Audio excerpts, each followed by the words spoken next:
जय हिंद, वंदे मातरम, भारत माता की जय। राष्ट्रवाद की बात प्रहार के साथ आप सभी का हार्दिक स्वागत है। दोस्तों, चुनाव बिहार में अक्टूबर नवंबर में ये साल के आखिर में बिहार में चुनाव है और उस चुनाव को भुनाने के लिए कांग्रेस ने तथाकथित एसआईआर मुद्दे को वोट चोरी के नाम से एक 1600 किलोमीटर का यात्रा निकाला। इसकी अगुवाई राहुल गांधी खुद कर रहे हैं। लोकसभा चुनाव में जहां पिछली बार बिहार में कांग्रेस को मात्र एक सीट मिली थी, अब की बार पप्पू यादव, जो कि पूर्णिया से निर्दलीय चुनाव लड़े थे और आरजेडी की बीमा भारती, जो कि जेडीयू से इस्तीफा देके चुनाव लड़ी थी, उनके सामने भी पप्पू यादव चुनाव जीत गए। तो अब कांग्रेस चाहती है कि पिछली बार जो 70 सीटों पे कांग्रेस चुनाव लड़ी थी और उसकी वजह से तेजस्वी यादव मात्र 4-5 सीटों की अंतराल से मुख्यमंत्री बनते बनते रह गए। तो अब की बार मुसलमानों का जिस हिसाब से सपोर्ट मिल रहा है राहुल गांधी को, और राहुल गांधी चाहते हैं कि बिहार में M+D, मुस्लिम और दलित, ये दो कार्ड कांग्रेस के फेवर में है। और इसके पहले कन्हैया कुमार पदयात्रा किए और उन्होंने लोगों को वो सारे मुद्दे उठाए कि रोजगार और नौकरी का और पलायन का मुद्दा उठाया। तो इससे लग रहा है कि अब तेजस्वी यादव की बेचैनी बढ़ते जा रही है और कांग्रेस कभी नहीं चाहती है कि तेजस्वी यादव मुख्यमंत्री बन जाए। जैसा इसके पहले भी कांग्रेस की वजह से ही मुलायम सिंह यादव प्रधानमंत्री नहीं बन पाए थे। बाद में इंद्र कुमार गुजराल और देवगौड़ा बन पाए। तो अब की बार राहुल गांधी प्रियंका वाड्रा के साथ जो बुलेट पे अपना यात्रा निकाले, अब तक 1600 किलोमीटर का यात्रा हो गया। वहीं तेजस्वी यादव ने कहा कि 2029 में राहुल गांधी देश के प्रधानमंत्री बनेंगे। सामने से उन्होंने दिल की बात न होते हुए भी जुबां पे लाई कि शायद कांग्रेस अब भी हमें मुख्यमंत्री का चेहरा घोषित करेगी, मगर ऐसा हुआ नहीं। और अंत में यहां तक कि पत्रकारों के पूछने के बाद भी राहुल गांधी गोल गोल जवाब देते रहे और गोल गोल जवाब देने के बाद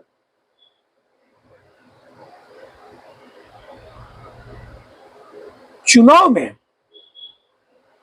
आकर तेजस्वी यादव सामने से जनता के सामने कहे कि आपके सामने अब नकली मुख्यमंत्री नीतीश कुमार नहीं रहेंगे, मैं असली मुख्यमंत्री रहूंगा।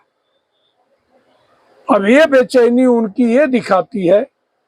वहीं कांग्रेस अपना पावर प्ले दिखाकर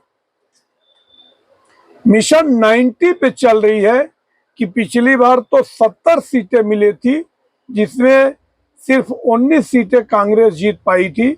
अब की बार कांग्रेस 90 सीटें मांग रही है।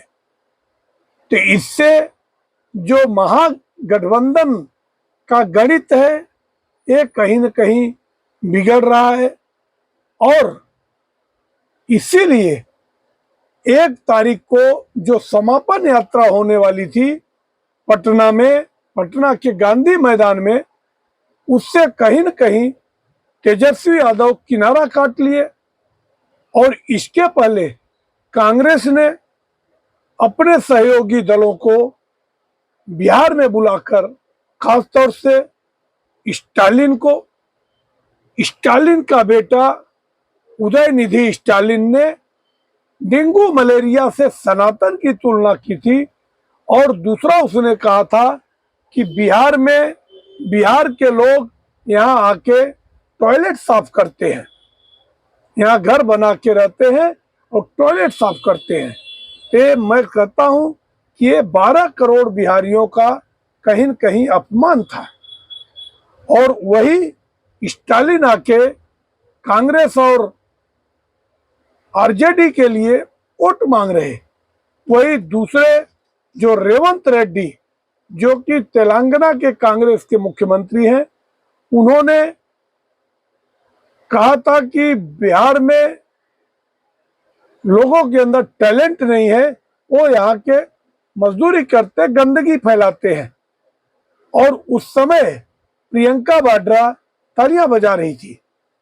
तो ये बात भी बिहार के मतदाताओं के नजर में जरूर होगा।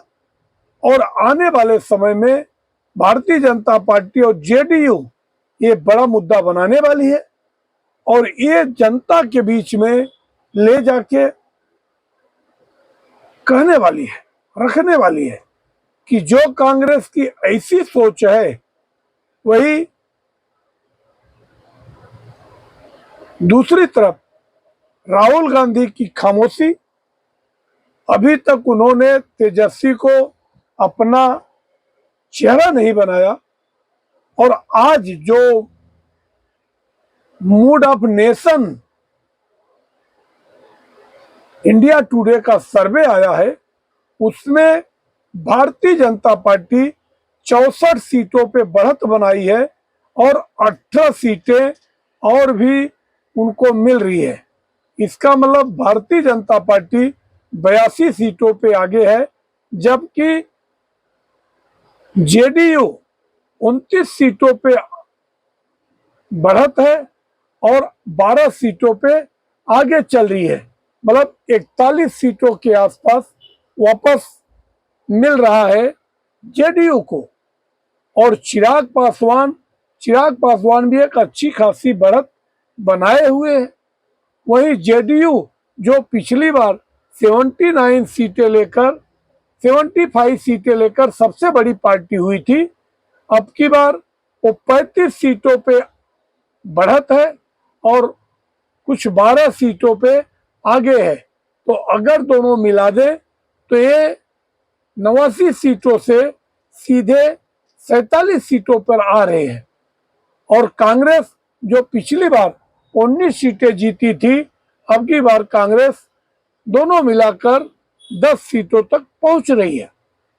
तो इसका मतलब एक क्लियर मैंडेट है कि भारतीय जनता पार्टी सबसे बड़ी पार्टी बनेगी। और अभी तो चुनाव में समय बाकी है। मोदी का जो जिताऊ भाषण है, जो कैंपेन है, वो सब तो अभी बाकी है। अभी चुनाव के भी डिक्लेयर नहीं हुए हैं। उसके पहले एक बड़ी घोषणा नीतीश कुमार ने किया है कि हर परिवार की महिलाओं को 10,000 रुपए स्वरोजगार के लिए दिया जाएगा और उनको 3 महीने के अंदर 2 लाख तक की किस्त दी जाएगी। तो ये भी एक गेम चेंजर पॉइंट होगा। वैसे अभी तक महिलाओं को 33% आरक्षण और पेंशन जो 500 रुपए था उसको बढ़ा के 1500 रुपए कर दिया। और दूसरा जो 1500 रुपए पेंशन थे, वृद्धा पेंशन, उसको 5000 कर दिया। तो ऐसी अनेक योजनाएं और 100 यूनिट बिजली फ्री लागू हुआ है, ऐसी अनेक योजनाएं नीतीश कुमार ने लागू किया है। तो मुझे उम्मीद लग रही है कि एक तरफ जहां महागठबंधन में सब कुछ ठीक नहीं है, वहां पे सिर्फ प्रबल है, वहीं दूसरी तरफ Bharatiya Janata party lead NDA बहुत आगे है। और इसमें जो साफ सुथरी छवि चिराग पासवान की है वो बहुत कारगर है। और दूसरे फैक्टर जो कि प्रशांत कुमार आए हैं पीके, उनकी पार्टी जन स्वराज पार्टी को भी अच्छा जन समर्थन मिल रहा है।